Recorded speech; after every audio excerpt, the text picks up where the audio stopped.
Saint Jean de Capistran, donc la suite. Nous sommes le 4 octobre de l'année 1416, à l'âge d'environ 30 ans.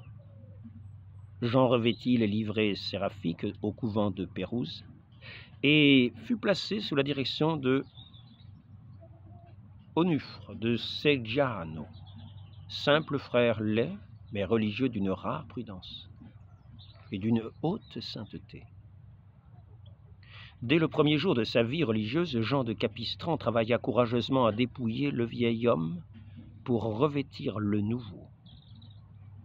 Et on le voyait fidèle aux moindres observances de la religion, assidu à l'oraison, plein de zèle et de charité pour ses frères malades, s'exerçant aux plus rigoureuses austérités et donnant l'exemple d'une obéissance aveugle et à toute épreuve.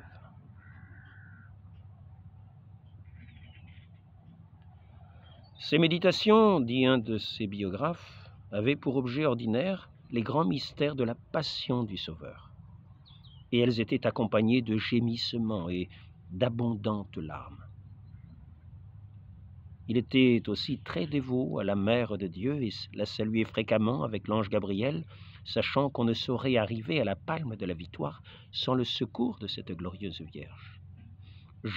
Saint Jean de Capistran, fit sa profession le 5 octobre 1417 et étudia ensuite la théologie avec Saint Jacques de la Marche, qui avait émis ses vœux quelques mois auparavant. Saint Bernardin de Sienne fut chargé quelque temps de les initier au secret de la science sacrée.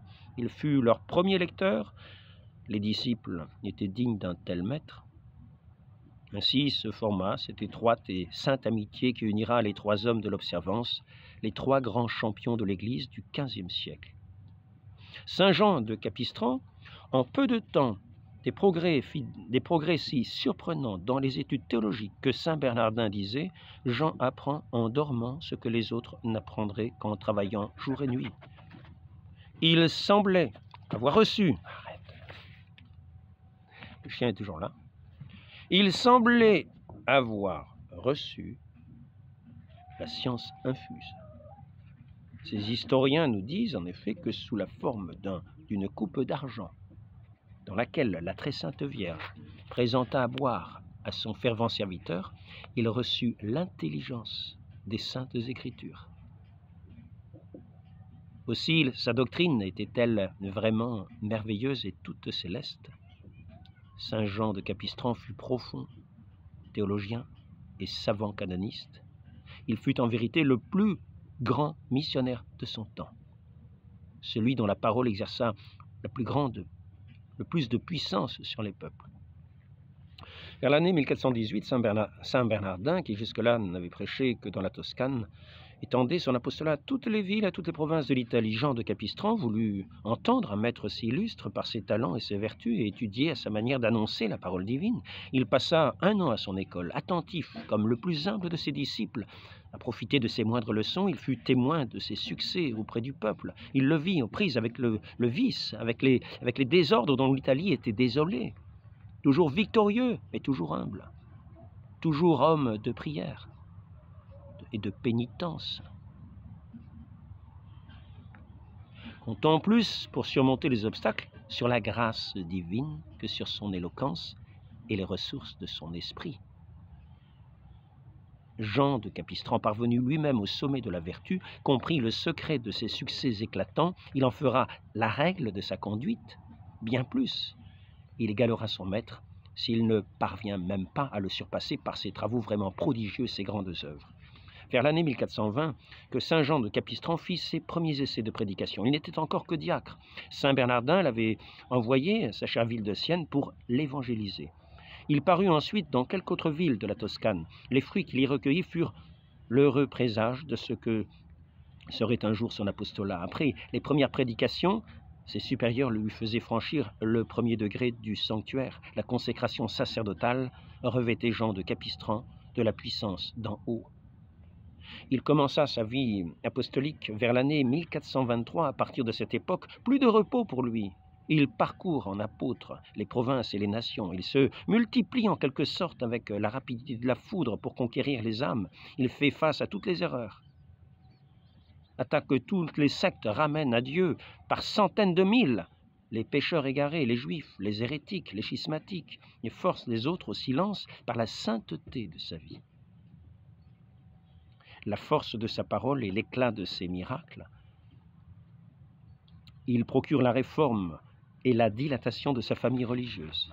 Il arrête les hordes musulmanes prêtes à envahir l'Europe. Il conjure tous les périls de l'Église. Tous les regards du monde chrétien sont tournés vers Jean de Capistran. Les papes, les évêques, les princes et les peuples le considèrent comme un de ces hommes extraordinaires donnés par Dieu pour le salut des nations et le triomphe de la foi. Pour lui, il ne s'estimait qu'un serviteur inutile. Il n'aura dans son cœur que l'amour de la croix. Son unique ambition sera le triomphe de cette croix dans le monde. Au commencement du XVe siècle, l'Église sortait d'une de ces crises les plus périlleuses de son histoire. La main divine qui la fonda n'avait point cessé de la soutenir à travers l'orage. En 1417, le Concile de Constance lui avait rendu la paix en mettant fin à ce long schisme qui, pendant près de 40 ans, avait déchiré le sein de cette immortelle épouse de Jésus-Christ. Le schisme d'Occident était éteint, mais que de ruines il avait laissé. La vigne du Seigneur était tombée en friche. La discipline ecclésiastique était affaiblie. Les peuples étaient plongés dans l'indifférence et déchirés par des divisions et des discordes. Les hérésies pullulaient de toutes parts.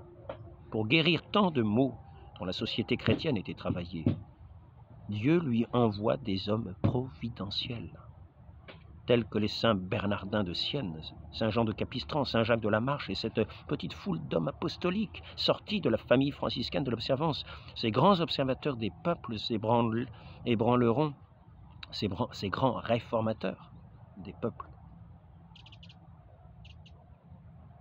ébranleront le monde par leurs paroles, consoleront l'Église en ramenant dans son sein un nombre incalculable d'hérétiques et de schismatiques et en réveillant de leur sommeil de mort les multitudes de pécheurs.